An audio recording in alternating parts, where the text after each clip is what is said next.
December 23, 1588. 13 days. That's all the time Catherine de Medici had left when her son, King Henry III of France, burst into her sick room with trembling hands and a confession that would seal both their fates. He had just murdered the Duke of Guise, the most powerful man in France, and now stood before his dying mother waiting for judgment.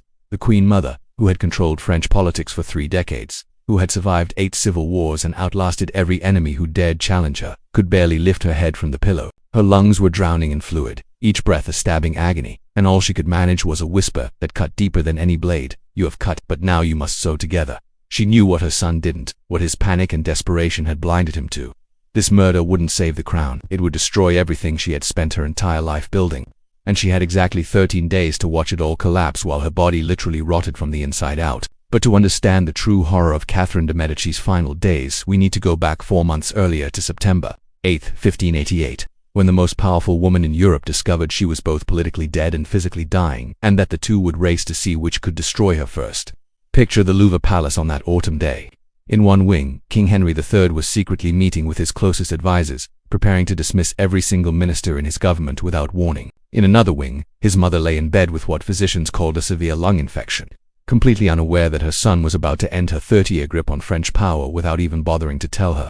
The dismissal happened that afternoon. Every minister gone, every carefully placed ally removed. No consultation with the woman who had effectively ruled France through 3 of her sons. When Catherine finally learned what had happened, probably from a terrified servant rather than from Henry himself, she understood immediately that this wasn't just a reorganization. This was matricide by bureaucracy, a bloodless execution of her political life. For 3 decades, Catherine de Medici had been the spider at the center of France's web. She had ruled as regent when her son Charles IX was just 10 years old, a child king who needed his mother's guidance. She had maintained that power even when he came of age, whispering in his ear, moving pieces across the chessboard of French politics with a surgeon's precision. When Charles died at 23, some whispered she had poisoned him, though no evidence ever surfaced and the rumors were likely born of fear rather than fact. She had smoothly transitioned to controlling his brother, Henry III, becoming the power behind a throne that grew weaker with each passing year. Foreign ambassadors knew the truth that everyone pretended to ignore. To negotiate with France meant negotiating with Catherine. The Venetian ambassador once wrote that the king defers to her in everything, a diplomatic way of saying that Henry was merely the face while his mother was the mind. Now at 69 years old, with her body failing and her influence shattered, she commanded nothing, not even the attention of her own son. Meanwhile, something terrible was building inside her chest, not just fluid, though that was accumulating steadily, slowly filling the space between her lungs and chest wall like water rising in a sinking ship. But pressure, an unbearable pressure, both political and physical, the kind that makes every breath feel like drowning in reverse. Her physicians called it pleurisy, inflammation of the membrane surrounding the lungs. And today we would recognize it as one of the most agonizing respiratory conditions imaginable. Every breath triggered stabbing pain that radiated through her chest. Every cough felt like being run through with a sword, and with each passing day it would only get worse. But here's what made September 1588 particularly cruel. Catherine couldn't rest. She couldn't retreat to her chambers and focus on fighting the disease that was methodically filling her lungs with poison. Because France was falling apart at the seams, and even if her son wouldn't listen to her anymore, even if he had stripped away her power and shut her out of his counsels, she couldn't stop trying to save the kingdom she had fought so hard to preserve. If you're drawn to the darkest corners of history, to the stories of power and mortality that haunt the human experience, then subscribe now, because the stories we uncover here will take you places most history books refuse to go. We don't just tell you what happened. We take you there, into the rooms where empires crumbled and legends died gasping for breath.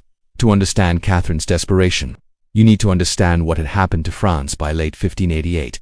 The Catholic League, led by Henry, Duke of Guise, had become more powerful than the crown itself. And this wasn't hyperbole or exaggeration. It was mathematical, undeniable fact.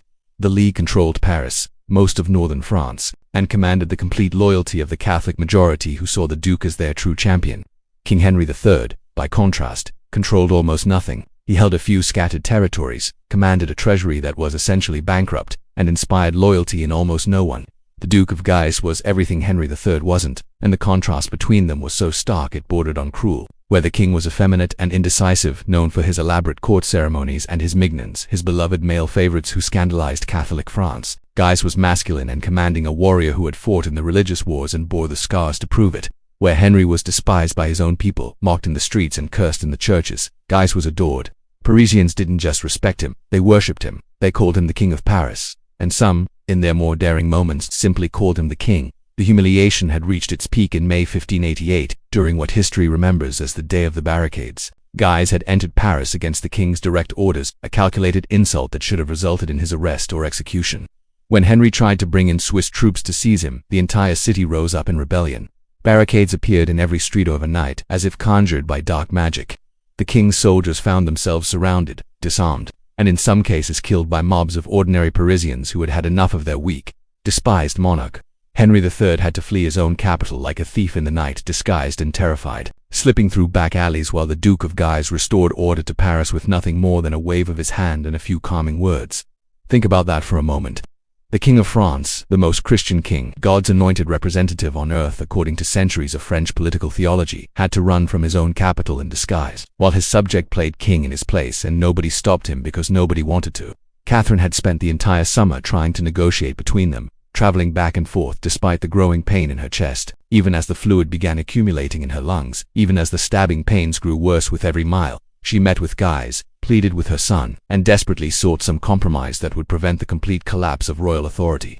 But by September, with her body failing and her son shutting her out of all decisions, she could only watch in horror as Henry made concession after humiliating concession. He signed the Edict of Union in July, essentially surrendering to all of the League's demands. He agreed to never allow a Protestant successor to the throne, cutting off the claims of Henry of Navarre. He gave the Guises massive pensions and powerful government positions.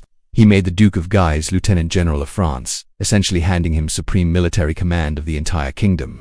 And none of it was enough. The League wanted more. They always wanted more. By October, Catherine's breathing had become audibly labored, and witnesses described a wet, rattling sound that accompanied her every breath like a death march keeping time. The fluid accumulating in her pleural cavity was compressing her lungs, reducing their capacity bit by bit, breath by breath. Imagine trying to breathe with someone sitting on your chest, and that weight getting heavier every single day, and you begin to understand what Catherine de Medici endured. Yet somehow, she hauled herself to Blois for the opening of the Estates General on October 16th, because even dying, even politically dead, she couldn't stop fighting. This gathering of representatives from the three estates, clergy, nobility and commoners, was supposed to help Henry III regain control of his fractured kingdom. Instead, it became his ultimate humiliation, a public execution of whatever dignity he had left. The Catholic League dominated all three estates completely. When Henry entered the Great Hall for the opening ceremony, the representatives barely acknowledged him, offering perfunctory bows while their eyes remained cold and contemptuous. But when the Duke of Guise entered moments later, the entire assembly erupted in cheers so loud they shook the rafters. The king sat on his throne and watched helplessly as his subjects acclaimed another man as their real leader, and there was nothing he could do but smile weakly and pretend it didn't matter. Catherine watched too from her sickbed in the castle, too weak to attend but unable to look away. She could hear the cheers through her window, and each celebration of Guise was another nail hammered into the Valois dynasty's coffin, the dynasty she had spent her entire adult life protecting and preserving. The estates immediately began undermining royal authority in ways both subtle and blatant. They demanded the king reaffirm all his concessions to the League.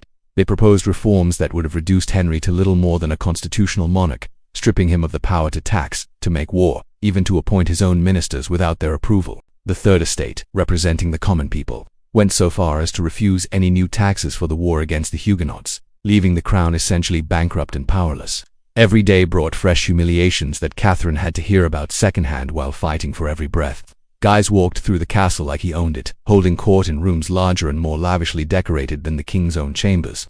Foreign ambassadors visited him before they visited Henry, and some didn't bother visiting Henry at all because everyone knew where the real power lay. Catherine, confined to a bed with her lungs slowly filling with fluid, could do nothing but listen to reports of each fresh disgrace. Her ladies-in-waiting later reported that she would sometimes struggle to sit up, gasping for air and clutching her chest, just to dictate letters to various parties, still trying to negotiate, still trying to find some path forward that didn't end in complete catastrophe. She must have known it was hopeless. A woman who had survived 8 civil wars, who had orchestrated the St. Bartholomew's Day massacre in 1572, who had played Catholic against Huguenot for 3 decades like a master chess player, could read the political weather better than anyone alive. The storm was coming, dark and terrible, and there was nothing she could do to stop it. By mid-December, Catherine's condition had deteriorated significantly. The pleurisy had progressed to the point where she could no longer lie flat without feeling like she was drowning, her own body betraying her with every horizontal moment. She had to sleep propped up on pillows, fighting for every breath, the fever coming and going in waves. Sometimes it would spike so high that she became delirious, mumbling about old secrets, old crimes, old regrets that should have stayed buried. But she was lucid on December 22nd when her son came to visit her, and what she saw terrified her more than her own approaching death. Henry III looked terrible, hollow-eyed and twitching, talking too fast about things that made no sense. He had been acting strangely for days, according to the servants. They reported he had been praying for hours at a time, flagellating himself until his back bled, begging God for guidance and strength. What he said to his mother that day wasn't recorded for history, but servants stationed outside the door heard raised voices, or rather one raised voice. Catherine could barely speak above a whisper by then, her voice stolen by the fluid drowning her lungs from within. Henry, though, was almost shouting, ranting about honor, about dignity, about the unbearable humiliations he had endured. Catherine's ladies-in-waiting said that after the king left, the Queen Mother actually tried to get out of bed, driven by some maternal instinct that something terrible was about to happen. She managed to stand somehow, clutching the bedpost with white knuckles before collapsing back onto the mattress. Coughing so violently that flecks of blood spotted her pillows like crimson flowers, she kept repeating something, but her voice was too weak for anyone to make out the words. Looking back, everyone realized the truth. She knew, somehow she knew what her son was planning. At 8 o'clock in the morning on December 23rd, the Duke of Guise entered the king's antechamber in response to a royal summons. Several people had warned him not to go. One of his servants had found a note slipped under his breakfast plate that morning: "Be careful. The king means to kill you." Guise had laughed it off with the confidence of a man who had faced down armies. He wouldn't dare, he reportedly said, and proceeded anyway because fear was not in his nature. The room was unusually crowded with members of the Quaranti Cinque, the king's elite bodyguards, though they were dressed as servants and courtiers to avoid suspicion. Guise noticed. He noticed everything, but he proceeded anyway because what were a few bodyguards to a man like him? The king called out from his private cabinet, a single word that meant everything meant to Nung now. The servants drew their daggers, and the Duke of Guise, veteran of countless battles, fought like a lion even as he died. He grabbed one attacker by the beard and threw him against the wall. He punched another in the face so hard teeth scattered across the floor, but there were too many, and the daggers found their marks in his back, his chest, his throat. Still he fought, crashing through the room, his blood painting the walls and furniture, until finally he collapsed at the foot of the king's bed, and King Henry III, who had been hiding in the next room, emerged to stare down at the man who had humiliated him so thoroughly. "My God, he's big," Henry said, looking at the corpse. "He looks even bigger dead than alive." Then, still covered in blood spatter, Henry went to tell his mother, and Catherine de Medici knew in that instant that everything was lost. "You have cut, my son," she whispered through the fluid filling her lungs. "But now you must sew together." Think about those words and the impossible wisdom they contained. She didn't ask why. She didn't express surprise. She didn't even criticize the act itself, because what good would that do now? Her mind went straight to the political consequences, to the impossibility of the task her son had just created for himself. "You've cut the fabric of France by killing its most popular leader. Now try to stitch it back together with bloody hands. God grant," she added, her voice barely audible, "that you have not become king of nothing." Within hours, her prophecy began coming true with terrible speed. Word of the assassination spread through Blois like wildfire through dry grass. The other deputies of the Estates General barricaded themselves in their rooms, terrified they would be murdered next. The Duke's brother, Cardinal de Guise, was arrested and would be executed the next day, on Christmas Eve, because apparently Henry had lost even his sense of irony along with everything else. But it was the reaction from Paris that truly validated Catherine's worst fears. When news reached the capital, the entire city exploded in fury. Preachers declared Henry III a tyrant, a murderer, no longer fit to be called king. The Sorbonne released all Catholics from their oaths of loyalty to him. The Parliament of Paris declared the throne vacant. Within days, most of Catholic France had effectively seceded from royal authority, and Catherine, listening to each disastrous report from her deathbed, could only close her eyes and pray not for her own salvation, because she was long past that, but for her son who had just signed his own death warrant in the Duke's blood. The assassination accelerated Catherine's decline dramatically. The shock, the stress, the utter despair of watching everything she had built crumble in a matter of hours took its final toll on her already failing body. The pleurisy entered its most agonizing phase. The fluid in her chest had reached critical levels, and her physicians tried everything their limited medieval knowledge offered: bloodletting to remove the excess humus, purging to expel the putrid matter, poultices applied to her chest to draw out the inflammation. None of it helped. Most of it probably made things worse, weakening her further when she needed every ounce of strength just to keep breathing.